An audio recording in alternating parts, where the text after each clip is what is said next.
Taigi sveiki visi, su jumis aš Adriana ir šiandien aš darau savo naują video blogą. Ir tiesą sakant, aš neturėjau jokios idėjos apie ką padaryti naują video ir kada aš žiūrėjau vieną iš savo video, aš ten pamačiau neigiamą komentarą ir man iš karto į galvą atėjo idėja pakalbėti apie neigiamus komentarus ir šiaip apie visą internetą ir jo naudotojus. Aha, ok. Nesvarbu.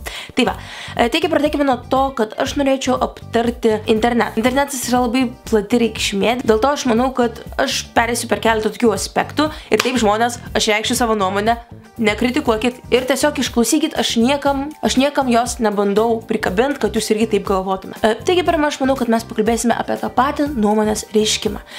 Internetas yra viešoji erdvė ir aš manau, kad kiekvienas turi teisę išreikšti savo nuomonę, kažką sukritikuoti, kažkur kažką parašyti ir panašiai. Pavyzdžiui, YouTube žmogus gali kelti video ir, pavyzdžiui, užsienį niekada nebūna taip, kad žmogus gauna heito dėl to, kad jis išreiškia savo nuomonę. Jis kaip tik parodo savo poziciją ir tai yra gerai. Komentarai irgi yra atvira erdvė ir ten žmonės irgi gali rašyti. Ir jiems dar yra pliusas, nes jie gali rašyti anoniminius komentarus, kada žmogus nemato žmogaus veido, nemato, kas jis yra, kuo jis užsiima, tiesiog skaito jo žodžius ir mato irgi jo požiūrį. Ir dažniausiai heitas ir pareina iš anoniminių komentarų ir aš manau, kad tai yra labai žema. Kodėl žmogus tiesiog bijo parodyti savo veidą ir tuo pačiu dar bando šmeižti kitą žmogų. Ir žmonės dažniausiai mano nuomonę priima kaip kritiką, kaip stumimą ant kažko. Žmonės, aš visada sakau, kad aš tikrai neturiu tikslo kažką įžeisti ir kažką pažeminti. Rimtai, čia tiesiog jau jūsų tokia interpretacija tos mano nuomonės. Ir aš sakau, aš turiu teisę išreikšti savo nuomonę. Kodėlgi ne? Kaip jau kartuoju, internetas yra laisva erdvė ir Lietuvos konstitucija irgi leidžia tai, kad žmogus turi teisę reikšti savo nuomonę ir turi teisę į savo orumą. O pasikėsinimas į kito žmogaus orumą yra net baudžiamas. Taigi aš galiu dabar jūs paduoti į teismą už tai, kad jūs komentuojat mano nuomonę. Bet aš to nedarysiu, nes tai yra tiesiog absurdiška. Kada aš kažką išsakau, jūs pradedate rašyti, kad jums nepatinka mano nuomonė. Ok, aš suprantu, gali būti ir taip. Bet tuo pat neprirašykit, kad aš atrodo kaip bulvė arba aš esu downy ar kažkas tokio. Aš šiaip tiesą sakant suprantu, kodėl žmonės mane peikia, nes jie tiesiog nesupranta mano sarkazmo ir ironijos. Ir žmonės, aš jums dabar specialiai jums perskaitysiu, kas yra sarkazmas ir kas yra ironija, nes ne visi žmonės tai supranta tiksliai. Gerai, sarkazmas. Kas yra sarkazmas? Žodynas LT. Aštri, kandi pajuoka, pagrįsta kalbančiojo pranašumu prieš tą, apie kurį jis kalba arba į kurį jis kreipiasi. Čia buvo labai protingai paaiškinta ir aš jums tiesiog galiu paaiškinti žmonėms suprantamais žodžiais normaliais. Tai va. Taigi, sarkazmas yra, kaip čia buvo parašyta, kandi pajuoka, kada tu nori kažkaip pajokauti, neįžeidžiant kito žmogaus. Dabar aš jums pavaizduosiu pavyzdį, ane? Pavyzdžiui, jeigu kažkas įkelia video ir jis pasako, kad omaga, aš esu geriausias video blogeris, kada Eitva padarė video, kuriame jis pasakė, aš esu geriausias video blogeris, čia buvo sarkazmas, nes jis neskaito, kad jis yra geriausias video blogeris, jis tiesiog norėjo pajuokauti tai. Va čia buvo sarkazmas. Pavyzdžiui, jeigu aš po kažkokio video rašau, kad aš vis tiek esu geresnė, čia yra sarkazmas, nes aš nemanau, kad aš esu geresnė, aš tiesiog noriu pajuokauti iš kito žmogaus ir daugelis žmonių to nesupranta. Jūs bent kažkiek turi suprasti, kad sarkazmas yra toks dalykas, kad tu nori pajuokauti iš kažko, bet nesu tikslu jį įžeisti. Einam toliau. Ironija. Ieškoti. Ironija. Sąmoningas pridengtos formos pašiepimas.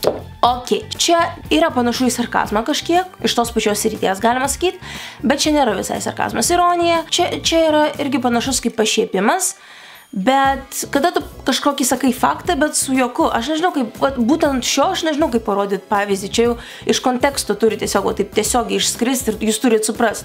Bet aš tiesiog noriu pasakyti, kad mano gyvenime dominuoja sarkazmas ir ironija ir mano draugai yra prie to pripratę. Aš taip pat jūs laikau savo draugais, tai aš manau, kad jūs tiesiog galit irgi prie to priprasti ir iš karto žinot, kad jeigu aš kažką pasakiau įžeidžiančio video, tai tikrai nėra su tikslu kažką įžeisti. Ir aš galiu patvirtinti tokį faktą, kad žmogus, kuris ant kažko stumia, dažniausiai bijo parodyti tai savyje. Labai čia buvo taip supainiota viską, bet aš jums dabar paaiškinsiu, kad jeigu, pavyzdžiui, žmogus rašo, kad tavo veidas yra baisus, tai reiškia, kad jis pats skaito, kad jo veidas yra baisus, tuo pačiu jis bando uždaryti tai, neparodyti, kad jis taip galvoja ir pašiepti kitą žmogų. Jeigu žmogus pradeda rašyti, kad tavo nosis yra žiauriai didelė, jis mano, kad jo nosis yra žiauriai didelė ir jis taip pat bando tai užslėpti, kad kiti žmonės nepamatytų jo to minusų.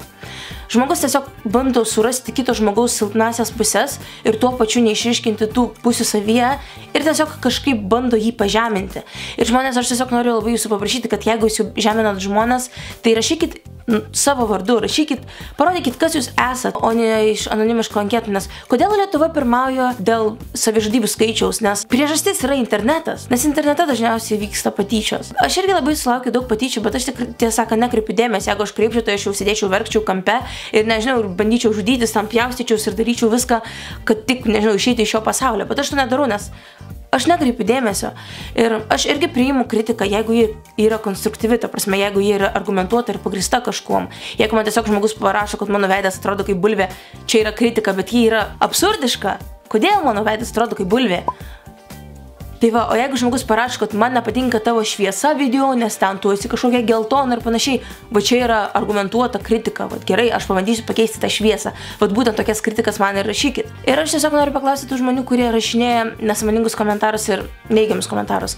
Kokią jūs turite teisę rašyti tokius komentarus, jeigu jūs man neduodate teisės išsakyti savo nuomonės? Komentarai irgi yra skirti tam, kad jūs išsakytumėt savo nuomonę, ką jūs manote apie video, ir jūs irgi ten išsakot savo nuomonę, kurią aš išsakau per savo video. Aš tiesiog nebijau sakyti to savo vardu ir parodyti savo emocijas, savo jausmus, ką aš apie tai būtent manau. O jūs bijote tai padaryti. Žmonės, su šio video aš tiesiog norėjau jūsų paprašyti, kad žiūrėkit pozityviau gyvenime. Gyvenimas ir taip yra žiaurus, kodėl jūs dar turite plėsti tą negatyvą internete, kuriame ir taip pilna šiukšlių. Rimtai, internetas yra žlugęs ir bent jau bandykit kažkaip jį išgelbėti. Ir jeigu jums aš nepatinku, tiesiog praleiskit mane, nežiūrėkit manęs, tiesiog leiskit, duokit man kelią, aš eisiu ir nusišnekėsiu toliau, kaip jūs galvojat. Nereikia dar manęs bandyti kažkaip šmeižti, nes, nu vis tiek kažkiek jūs mane tuom žlugdot, bet aš tom labai daug neprisiemu. Aš tiesiog tai kažkaip nelabai reaguoju turbūt, o dabar atėjo laikas tam, kad aš pareaguosiu į keletą pačių fainiausių ir mano manimų įdomiausių komentarų. Iš karto atsiprašau už keiksmažodžius, aš bandysiu juos užpipsint. Gerai, pirma. Adriana, tu vapšė sakai, kad pasilik savo nuomonę, savo tu pati pasilik, o man tas maldės, o tu kažkokio kompleksų turinti pana ir apšiai už YouTube'is. Such damn nuomonė išreikšta. Wow, Kasparai Pacevičiau, ačiū tau labai iš savo nuomonę, bet ne, aš ne iš YouTube'is. Ir dabar Kasparas Pacevičius, I love gaming, computer games. Šauktukas. Koks čia buvo komentaras? Jis bandė mane įžeis, bet jis manęs neįžeidė. Toliau, Herman Goring rašo, kokie čia išsigimėlė 13 metį mintis dėlioja, blet, ne čia pataikiau.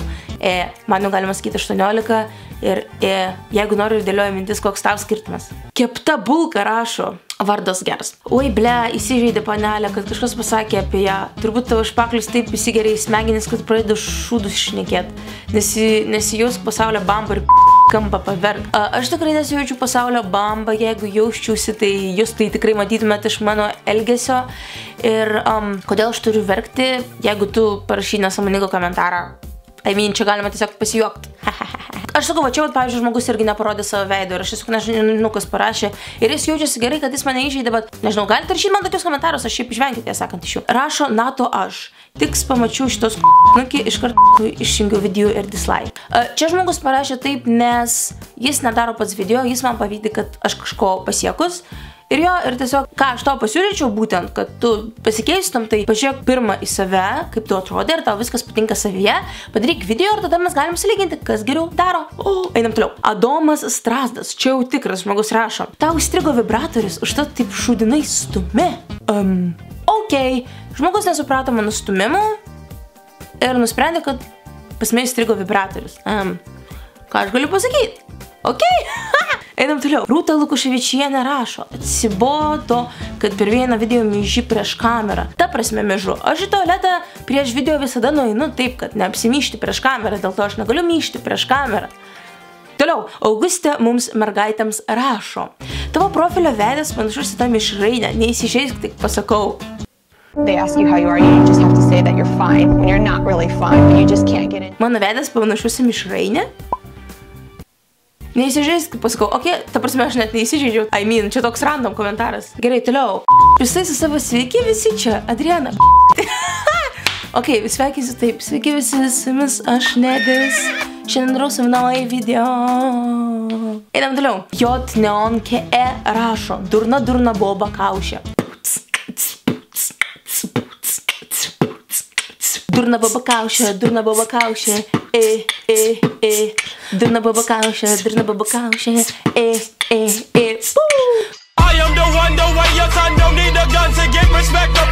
Ok, toliau. Lietuvos skambesys man rašo. Nu, ble, tikrai nėra normalus, aišku, tie fuckboy ir fuckgirlai, bet ką žinau apie tą patį, žinok, galėčiau pasakyti, kai ant 14-metės ar ant 15-metės, nežinau kiek čia tau metukų veido 5 sluoksniai pudros, lūpos išsikirščios ir lūpdažio prikišta, kad čia jau normalu. Panelė, susimastyk. Žmogau, aš galiu tau patarti, aš manau, kad tau reikia tobulinti savo, kaip čia vadinasi, ortografiją, nes kablelių nemoki dėti.